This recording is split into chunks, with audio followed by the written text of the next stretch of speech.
Hello fellow YouTubers and welcome to the weekly news in VR. Today we're going to be talking about playing Xbox games on your Oculus Quest. We'll be talking about the brand new headset from Decagear again, a possible Quest rival from HTC, PS5 will not be compatible with PSVR, Star Wars Tales from the Galaxy's Edge will be episodic, I knew it, and finally some Quest 2 pre-order numbers and Facebook's newly launched game streaming service to feature VR.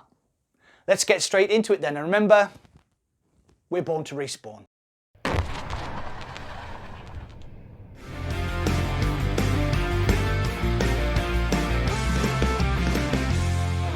Before we dive headfirst into the news, my channel has just surpassed 2,000 subs and is growing rapidly at the moment.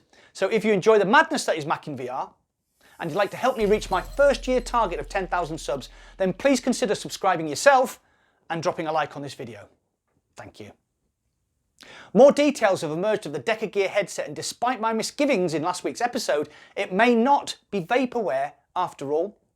Just to recap, the Decagear 1 is a PC VR headset claiming inside-out tracking, 2160 by 2160 per eye resolution, IPD adjustment, 90 Hz refresh rate, eye tracking, lip tracking, hip tracking for $450. It's available for pre-order now on the website, which I've linked below, for a paltry $10 reservation price.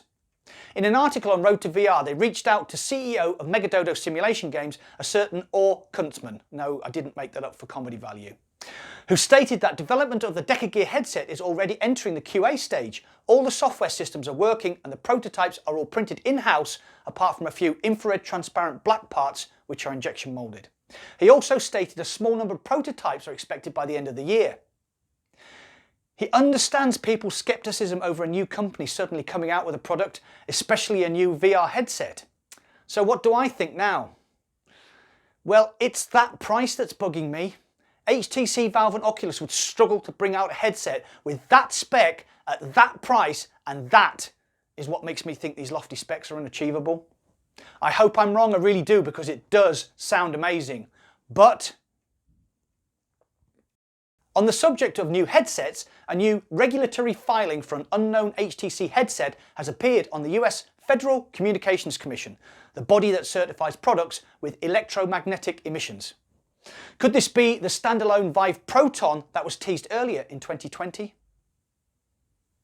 I'm sure the similarities to the Decagear are just... Have you pre-ordered the Decagear 1? Get involved and comment down below. One of my favourite YouTube channels, Steve Knows, has revealed that it is possible to play Xbox One games on your Oculus Quest.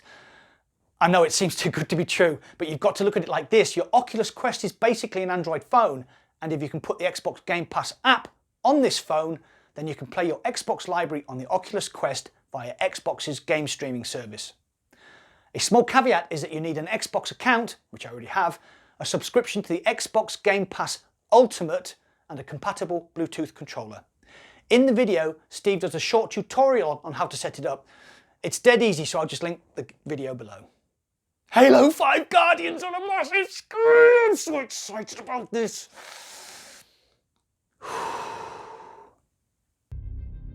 Back when this place was a hub on a hyperspace route, the Jedi set up a temple not too far from here.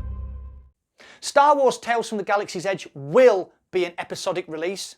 A new trailer dropped this week called Temple of Darkness, which is described as an interactive VR short featuring Yoda, which takes place during the High Republic era, which is set 100 years before Star Wars The Phantom Menace.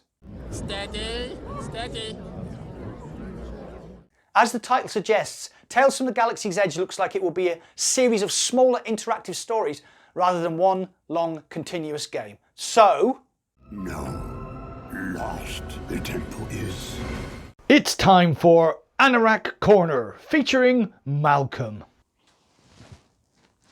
Did you know that the cuddly alien from E.T. the Extraterrestrial had a cameo in Star Wars The Phantom Menace?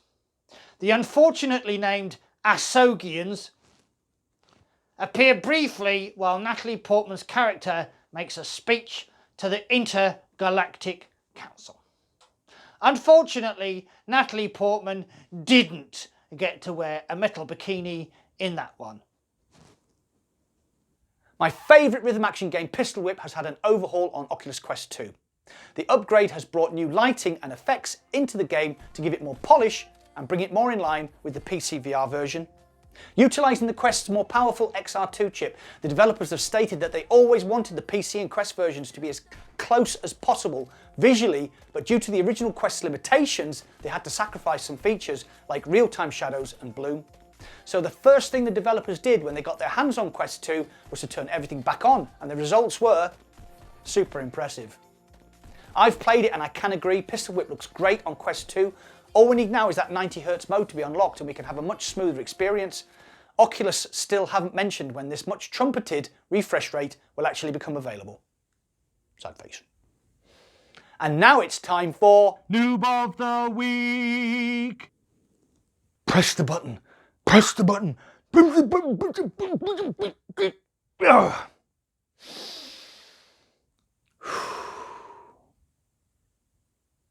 I've just recorded a full 10-minute news of the week and forgot to press record. So I am therefore Noob of the Week.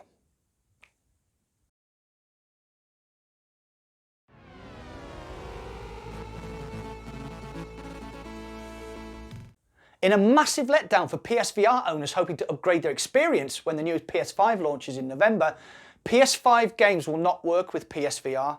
PSVR will, however, work with PS4 games on your PS5. Confused? Well, if you want to play Hitman 3 or No Man's Sky in VR on your brand new PS5, you'll have to buy the PS4 version. Does that make sense? No, it doesn't to me either. Apparently the backwards compatibility allows you to play PS4 games in VR on your cutting-edge brand new PS5, but you can't buy the PS5 version of the same game and expect them to work in VR. I reached out to Sony about this and they replied, "How dumb and confusing is that? In one fell swoop, Sony have alienated 5 million PSVR users, and with the news that the PS5 compatible VR headset won't be on the cards till at least 2022, things are looking bleak for Sony's installed VR user base." Have you got PSVR? Are you willing to wait till 2022 for a PSVR headset? I know that I seem a bit anti-Facebook in the weekly news sometimes, but really I'm not.